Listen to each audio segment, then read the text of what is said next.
icyerekezo cyashize rero twasize witwa Kireva amaze kuvuga ngo bashake umuntu waba wihishe inyuma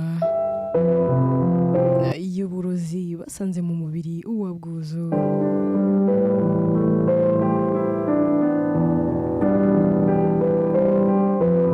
Hanyuma inama y'igitaraganya yahise iterana ako kanya.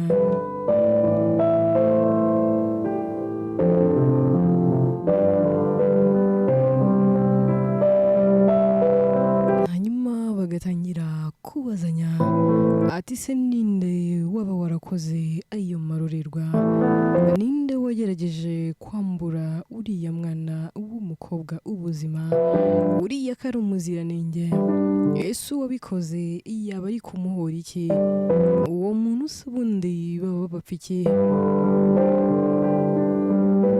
Mbese abaganga bari aho bose baba bari kwibaza, buri wese yibaza uti se uwaba waratekereje gukora ariya mabara yaba yararimo arwana n'iki, ese ubundi yaba yarashakaga kugera ku ki,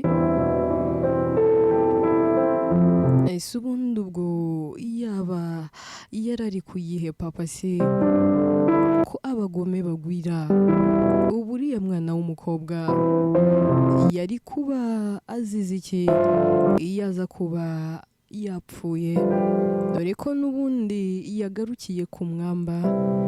Uriya mukobwa ni umunyamugisha, abari aho rero bose baba bavuga ati uriya mukobwa ni umunyamugisha, ni umunyamahirwe, umuntu wari wapfuye akazuka, afite ihirwe, Imana iramukunda, ni ukuri uriya mukobwa arahirwa. Ni bake cyane umutima uhagarara bakagerageza kugira ngo bamugarure mu buzima ariko ngo bongere babeho, ni kenshi bagiye bagerageza byari byanze, ariko uburyo byikoze nibwo buri muntu wese ari kwibaza. Mbese buri wese aba yashobewe, abantu bose baba babonye ibyo amaso yabo atigeze areba, bakabona umuntu wari wapfuye wongera kugaruka mu buzima, umutima wari wahagaze, bawushetuye, bakoze uko bashoboye ariko byari byanze. Igihe rero bari bihebye ndetse bavuga ko byarangiye, babona umuntu atakibarizwa mu bazima, bakabona umutima we uri gutera. Mu gihe rero baba barimo bibaza ibyo byose, Kireva we aba yasarishije avuga ati mwese ndabamara, nta muntu n'uyu n'umwe ndi bushyiriremo imiyaga, atari ko haragira ugira umwaku ibi bintu bimugweho, ariko nyiri gukora ibi byose nindamuka mumenye ntabwo turi bukiranuke, ntabwo biri bumuhire, ntabwo biza koroha, ibyo namukorera n'Imana ibizi, atumenya ahari namushyira aho yaragiye gushyira mushiki wanjye, ubundi ahasigaye nkajya kumwirega. Mbese hakorwa inama, baragenzura bagashaka nyiri gukora ibyo byose, ariko abaganga bose bakaburirwa. Bagerageza kuvuga ati se muri iriya korodoro yerekeza mu cyumba Bwuzu yararwariyemo nta kamera zihari, baragenda bakareba ariko bagasanga already kamera nubwo ihari yari yarahindukijwe, nta kintu n'iki na kimwe yigeze ifata.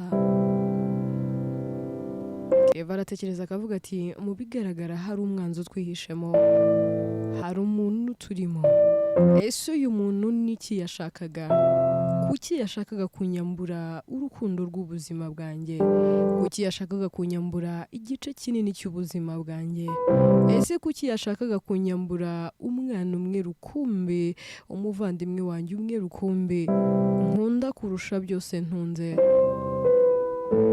kuki yashakaga kunyambura agakobwa kamwe ka mama. ese kuki yashakaga kuntera intimba n'agahinda.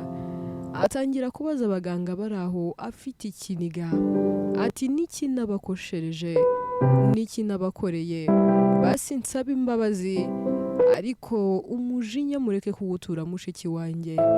Ese ubu yaza kuba yapfuye, ubu koko nari kuba nsigaye he? Ndabinginze, niba muri mwe harimo n'uwo nakoshereje uri kwihimura ashaka kunyambura mushiki wanjye, nambabariye, ndamwinginze, musabye imbabazi. Birashoboka ko naba narabitwayeho nabi, ariko nimumbabarire, basi mushiki wanjye bimukuremo. Uwo dufitanye ikibazo ambabarira aze tugikemure, ariko byibura mushiki wanjye mumureke, mumushyire kure y'ibi, kuko ntahari, ntabwo yorohewe, ntabwo ameze neza, ndabinginze. Abaganga bari aho bose babwira Dr Claver, bakamubwira ati Dr, uri imfura y'i Rwanda, nta muntu utagukunda hano, ahubwo ubwo twakibaza uwo muntu yaba ari kuguhora iki? Nta muntu muragira n'ikibazo, nta n'uwo muratongana, ntawe urabwira nabi, akazi kawe ugakora neza, uva mu kazi hano witahira, nta muntu n'uyu n'umwe urahura nawe ngo mugongane. Ati ahubwo ubwo natwe turi kwibaza nyiri gukora ibyo byose, ese niki yashakaga kugeraho? Ese umugambi we ni uwuhe? Niki kiri kumutera gukora ibyo byose?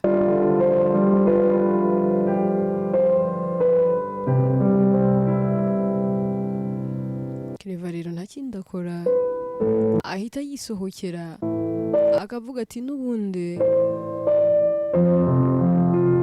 ntacyo nakora mu gihe ntamenye uwo mugome. Ariko agera ku muryango akababwira ati reka ngenere ubutumwa uwo muntu uri kubikora. Ati wa mugome we, wa mwicanyi we, wa mwanzi w'icyiza we, reka nkubwire, sinkuzi, sinifuza no kukumenya, kuko kukumenya ubu ntacyo byamarira, ariko reka nkubwire ngo mushiki wanjye azabaho, ubishaka utabishaka, kubera Imana agomba kubaho, ubishaka utabishaka azabaho, ubishaka utabishaka azakira. Ubundi butumwa nkugenera nutagarukiraho, aho washakaga kumushyira ni wowe ugomba kuhajya.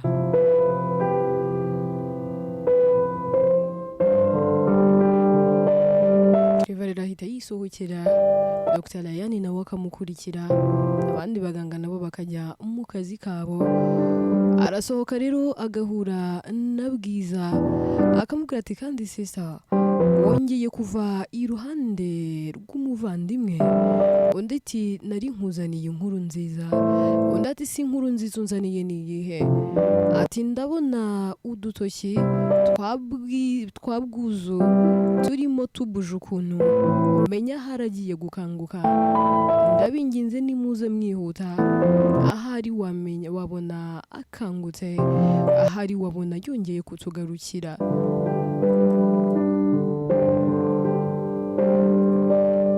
Dr Ryan ndetse na Claver bahita bajyana na Bwiza, bahita binjira muri rumu, cyane ko iyo rumu nta wundi muntu uba wemerewe kongera kuyikandagiramo apart from Ryan ndetse na Dr Claver ndetse na mama wabo, utirengagije na Bwiza. Nibo bantu bonyine baba bemerewe kugera mu cyumba Bwuzu abarwariyemo.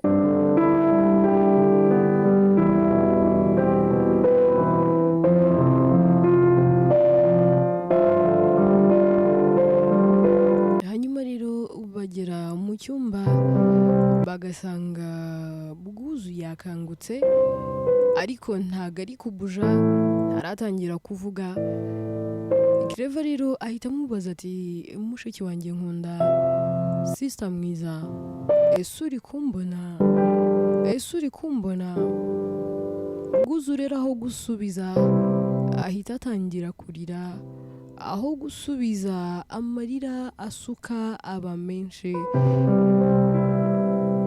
ahita atanga sinyari rero umusaza we akamwegura, aricara, yamara kwicara abavandimwe be bose bahita bamuhobera bakamubwira ati twari tugukumbuye, kuki watinze gukanguka, ese ahantu wari uri kuki watinzeyo? Bwiza we aramubwira ati nari mfite ubwoba, abimubwira ari kurira, akamubwira ati murumuna wanjye, ni ukuri nari mfite ubwoba ko ngiye kukubura, numvaga isi yarambanye akadomo, isi utari urimo yari ibishye pe, nta byishimo, nta munezero, nta wari ugiseka, nta waryaga ngo bimanuke. Bwuzu rero arabareba nawe akarira gusa, nta kindi kintu ababwira, aba arimo arira yumva muri we adatuje. Ikintu cya mbere ababaza, arababwira ati Ganza ari he? Ndumva nshaka kubona Ganza, nimumpamagarire Ganza, ni ukuri ndumva nshaka kugira icyo mvugana nawe, ndabinginze bavandimwe, niba munkunda by'ukuri nimumfashe mbone Ganza. Kireva aramubwira ati no way sister, ntabwo uramera neza, ntabwo uratuza, dore nibwo ugikanguka, umubiri wawe nturatora agatege, ikindi mu mubiri wawe harimo ibintu ntari bukubwire nonaha, ntabwo nshaka gutuma wiheba, ariko ndacyafite umwanya wo kukwitaho. Bwuzu arahindukira akareba abantu bari aho bose, akabona Dr. Ryan, abaza umusaza we akavuga ati si uyu we kandi ninde, mbona ari ubwa mbere mubonye, undi akamubwira ati uyu ni Dr. yitwa Ryan, twariganye mu bihugu byo hanze, nari namuhamagaye ngo aze amfashe kukwitaho, byibura turebe ko twakugarura mu buzima.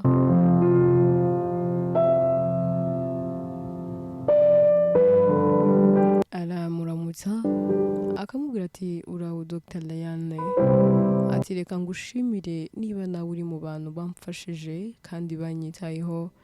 Ryan aramubwira ati rero ati nta mpamvu yo kunshimira, nari ndimo nkora inshingano zanjye, ati kandi icyo Dr. Clever yansaba cyose ntabwo nabura kugikora, ati keretse icyo ntashoboye nangwa se icyo ntabasha kumukorera, icyo nicyo cyonyine ntashobora kuba namuhereza nangwa se ngo nkimukorere.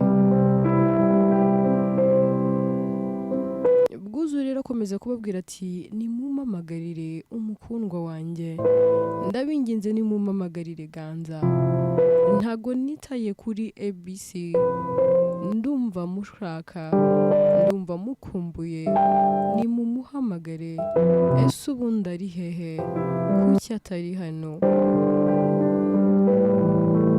Dr. Clever rero nta kindi akora, kubera akaba akunda mushiki we, aremera agahamagara Ganza. Ganza rero akitaba, ahita abwira Dr. Clever akamubwira ati Dr. ndakwinginze ntumbwire ko Bwuzu apfuye, mbabarira, nsigaye numva mfite ubwoba n'igihunga, nsigaye numva narihebye, isi yanjye yose yabaye umwijima n'icuraburindi, ndakwinginze ntubwire inkuru mbi. Baramubwira ati rero singuhamagariye inkuru mbi, ahubwo mushiki wanjye aragushaka, akangutse akubaza, undi ati saranyibuka, undi atarakwibuka rwose, ahubwo niba uri hafi ngwino umugereho aragushaka. Ganza rero akora uko ashoboye mu minota mike cyane, akaba ageze kwa muganga, asanga Bwuzu yicaye, akimubona ikiniga kiramwica, akazenga amarira mu maso. Bwuzu nawe aramureba, amarira agatangira gushoka.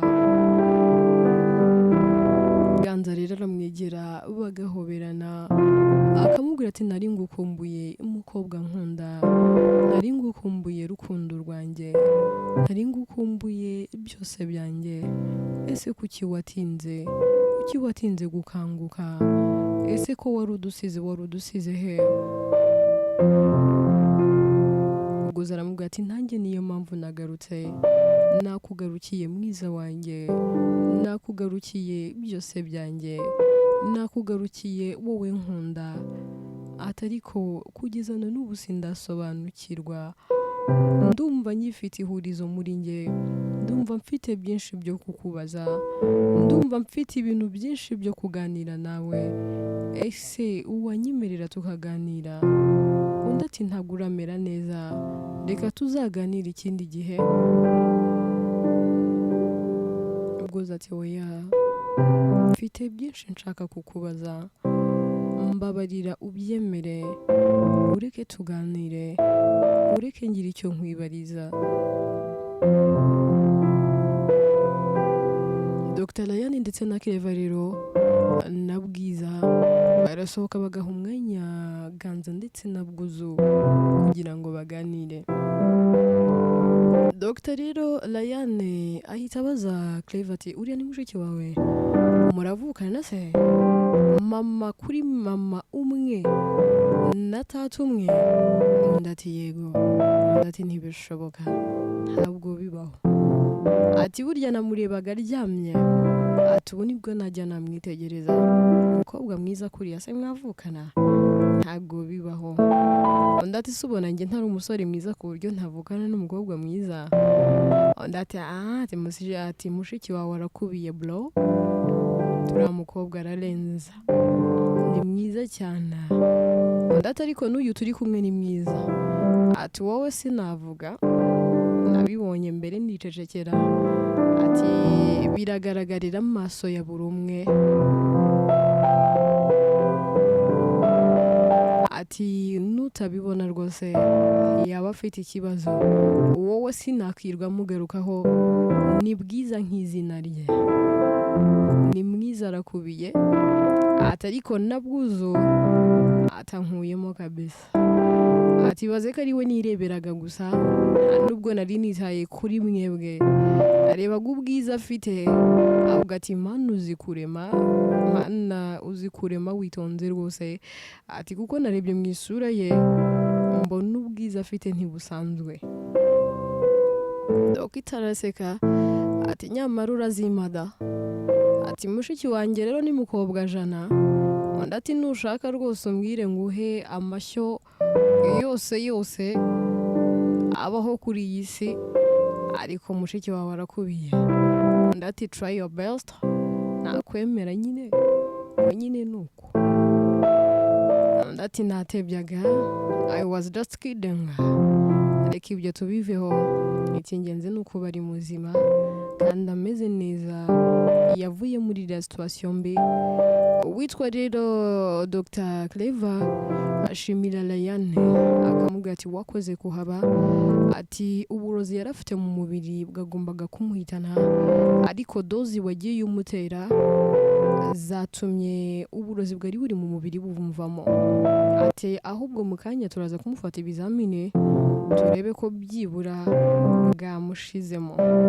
Ryan aramubwira ati ibyo bindekere, mushiki wawe mundekere, mureke mwivurire kuko n'ubundi wantumijeho kugira ngo muvure. Ibindi rero bindekere, wowe iyiteho. Igihe n'amajoro wamaze, amanywa yose, amasaha n'amasegonda, iminota wamaze umwitaho kandi uhangayitse birahagije. Mu mwanya rero aba ari njye umwitaho.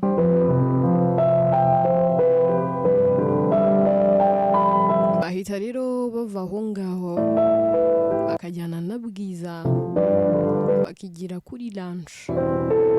Bajya kurya ariko bakazana na takeaway kugira ngo bazanire Bwuzu. Bwuzu rero na Ganza baba bari kuganira.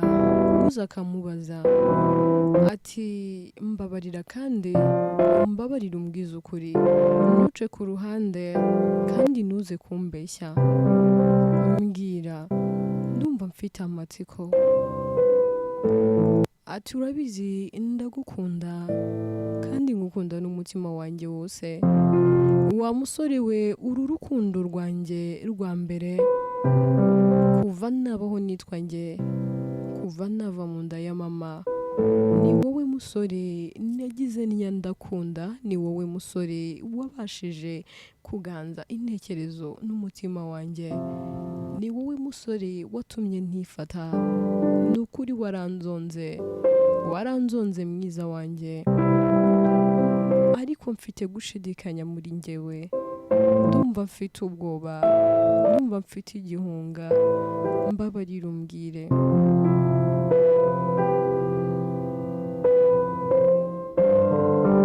Bariya babyeyi nabonye nibo babyeyi bawe? Ese uriya mugabo niwe papa wawe? Uriya mubyeyi se we? Uriya mubyeyi w'umumama niwe mama wawe? Undi aramubwira ati Bwuzu, urabizi ndagukunda, nanjye waranzonze mutoni wanjye. Aramubwira ati uri hirwe nahawe niyaduhanze, uri izuba rirasa nkabona hose, umwiza nkawe nta handi namukurana n'ahandi yava. Kuva nakumenya nagukunda, agahinda naragataye, ishavu n'intimba mbita kure, kwiganyira no kwicuza mbita kure. Wanyibagije iby'inkundo zuzuye amarira n'amaganya, wangaruriye icyizere nari naratakaje, icyizere cyanjye cyose cyari cyarayoyotse, ariko ubuntu bw'Imana mbubona mu maso yawe. Ni ukuri mbona ari wowe wandemeye, mba mbona ari wowe wandemewe. Aramubwira ati uzaperereze hose mu nshuti zanjye bazakubwira urwo ngukunda n'ingano yarwo. Ninjye wazonze mwiza wanjye, uri ingabire nagabiwe niyaduhanze. Mbere ya byose, ese ujya ubyemera ko ngukunda?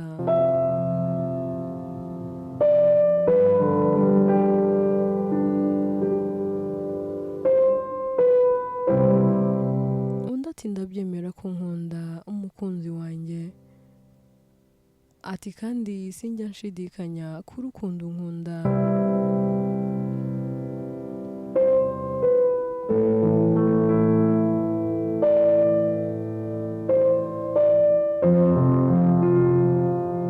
Undi arakomeza akamubwira ati reka nkubwire mwiza wanjye, reka nanjye nkubwire nti ndagukunda kandi cyane.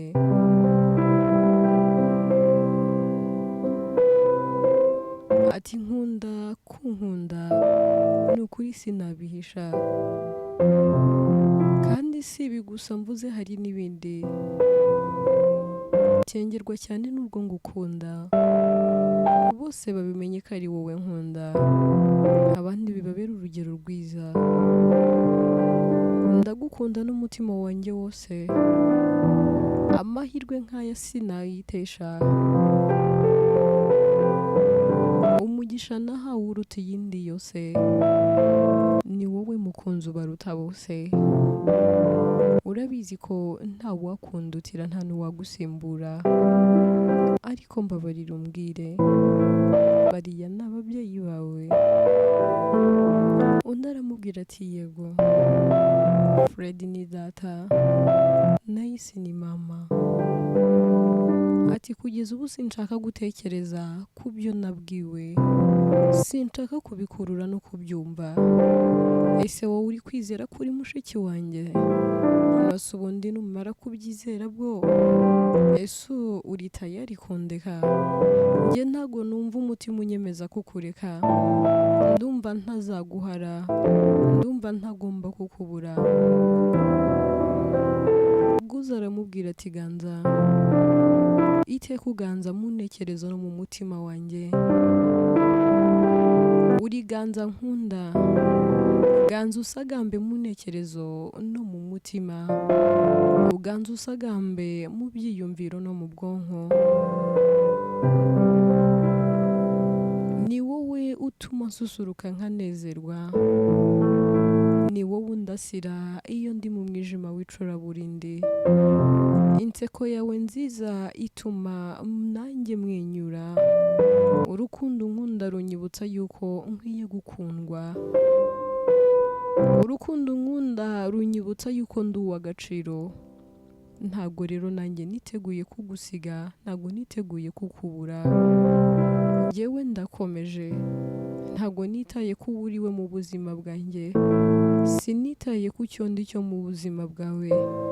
Icyo ndi kureba uyu munsi ni urukundo ngukunda.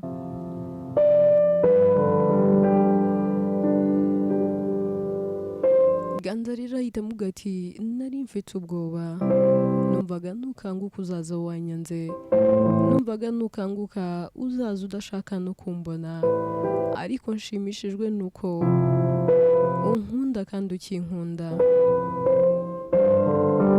Uza aramubwira ati humura uwanjye, humura mukunzi, kuko wakunze ugukunda kandi wazonzwe n'uwakuzonze. Ati nubwo uvuga ko nakuzonze, nanjye waranzonze. Siniyumvisha kukurekura, siniyumvisha kuguhara. Nzatanga byose mfite, nzahara byose mfite, ariko sinzigera nkurekura akaboko. Ganza aramubwira ati rero mukunzi wanjye, umutima wanjye niyo wawubabaza inshuro miliyoni, ukandekura akaboko inshuro miliyoni, yewe sinzigera nkurekura n'umunsi n'umwe. Uzu rero aramubwira ati nanjye siniteguye kukurekura, nta nubwo niteguye kuguhara no kukureka.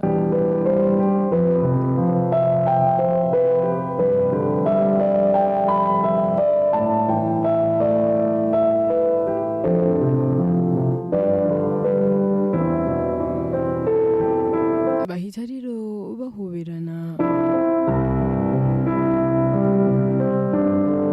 umwe akabwira undi ati ndagukunda, n'undi ati nanjye ndagukunda rukundo.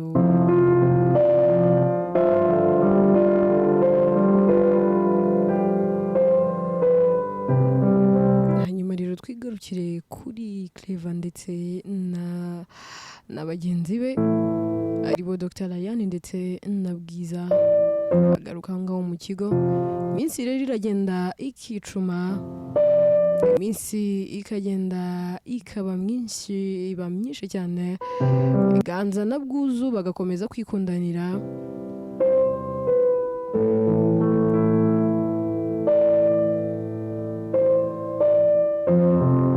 Dr. Clever rero aza kwicaza mushiki we, akamubaza ati urumva umeze neza, kubera ko aba yaravuye mu bitaro yarakize ameze neza cyane.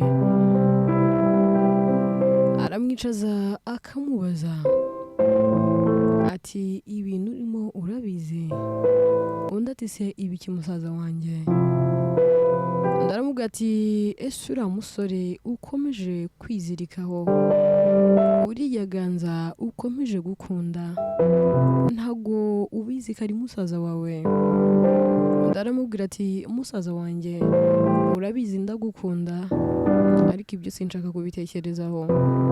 Undi aramubwira ati ugomba kubitekerezaho, uriya ni musaza wawe, rekeraho gushuka umutima wawe, rekeraho kwirwaza umutwe n'umutima. Ibyo urimo ntabwo bishoboka, ntabwo wabana na musaza wawe, ntabwo bibaho. Bwuzu aramubwira ati ibyo simbyitayeho, nta nubwo mbirebaho. Icy'ingenzi kandi kiruta byose ni uko mukunda kandi nawe akaba nkunda. Sinitaye ku kuba ari musaza wanjye, ntabwo tuva inda imwe. Uriya ntabwo ari uwo mu nda ya mama, ubyibuke ntabwo ari wowe tuvukana. Uriya ni musaza wanjye wa data wacu, kandi uriya sinanamubara nka data wacu, mubara nk'umunyamahanga. Njye nkunda Ganza kuko aganza umutima wanjye, akaganza intekerezo byanjye, araganza agasagamba muri jyewe, nkumva aranyuzuye. Ibyo rero sinshaka kubitekerezaho, nta nubwo nshaka kubyumva. Reka rwose. musaza we aramubwira ati ibi ntabwo nabyemera, ntabwo natuma ukomeza gukundana na musaza wawe. Undi aramubwira ati uribeshya cyane, ndi mukuru nzi kwifatira imyanzuro, ndagukunda kandi ndakubaha, ibi rero bijye kure, bijye ku ruhande, wibyivangamo, ntabwo ari ibintu byawe, ndeka nzabane n'uwo nshaka kandi nkunda, nanjye sinzaza kwitambika mu rukundo rwawe, nugira uwo ukunda sinzabikubuza. Bwuzu rero ahita ahaguruka akigendera, asiga musaza w'aho ngaho, ariko ukabona ko agiye ababaye kandi arakaye. Musaza we biramushobera bikamucanga, akavuga ati mana sinashakaga ko mushiki wanjye ababara, none agiye arakaye, ese naba mbimubwiye mu buryo bubi? Ahita yigira mu kazi, ariko akagenda yibaza byinshi, avuga ati se mana aho mushiki wanjye yazabana na musaza we, ibi bintu byazavugwa he? Aya ko yaba ari amahano, ibi noneho mana ndabigira nte? Ubwuzu rero akomeza kujya atemberana na Ganza, ubona bikundanira rwose, nta kintu n'iki na kimwe bitayeho. Kevin rero nawe aba ari hafi aho, areba ibyo bikoza byose, ripoti yose ayitanga iwabo. Iwabo bakamubaza ati ako gakobwa kananiwe gupfa, gute wananiwe kukica? Kevin aravuga ati naragerageje pe, ati kandi yari yanapfuye, njye nari nzi ko yapfuye, ahubwo nibaza uburyo yagarutse mu buzima. Aravuga ati ariko mfite indi systeme ngiye gukoresha, ariko noneho kuri iyi nshuro umenya atazarusimbuka. Ntabwo natuma akomeza gukundana na musaza wanjye, nta nubwo natuma nkomeza kumubona, ati kuko buri uko mubonye mba mfite ubwoba yuko we na musaza we isaha n'isaha bashobora kutuzira, bakaba babambura ibyo mutunze byose. Abwira mama we ati reka ibindi byose bindekere, njyewe nzakubwira nyuma yaho, ati mpa igihe gito cyane ubundi ahasigaye nkwereke. Ahita akupa mama we, yarangiza kuko bari kuvugana kuri telefone, umutima akibwira ati Ubwuzu nakoze uko nshoboye ngo ndebe ko wapfa uri muri koma, ariko ntiwahapfira.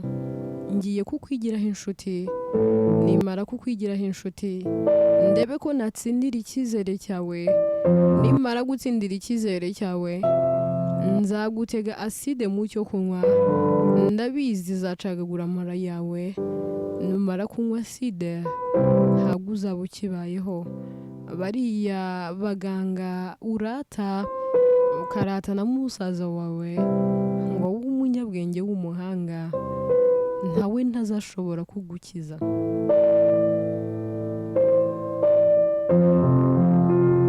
Ahita asohoka rero mu cyumba cye aho abari, akiyicarira muri salo, yicaye rero ku bwihirwe rye. Uwitwa Ganza na Bwuzu koko barinjira, Bwuzu amuramukanya. Ubwuzu n'urukundo kuko abamukunda nka muramukazi we, ntabwo abamukunda nka mukuru we nangwa se nk'umuvandimwe we, kuko we na Ganza baba baravuze ati ibi tugomba kubirenga tukikundanira.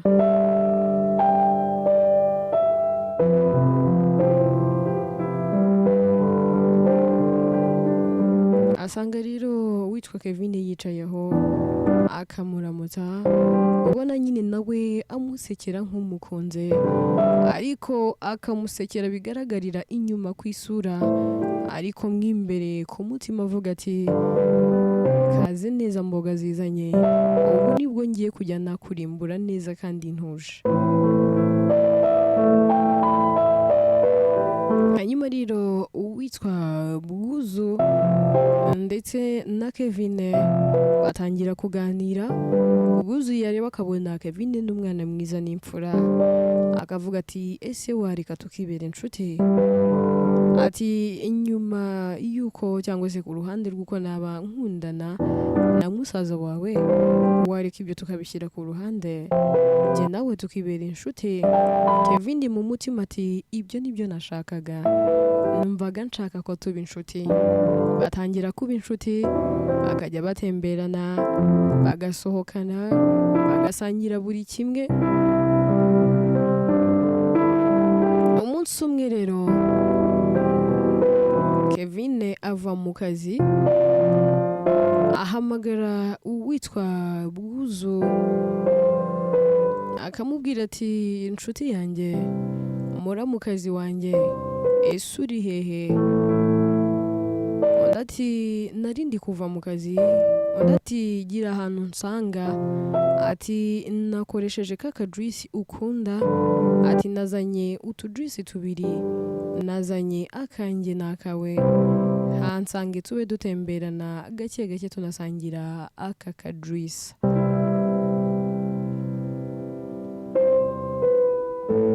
Undi ati ndaje rwose, wowe ma address kuri WhatsApp umbwira ahantu ndi bugusange.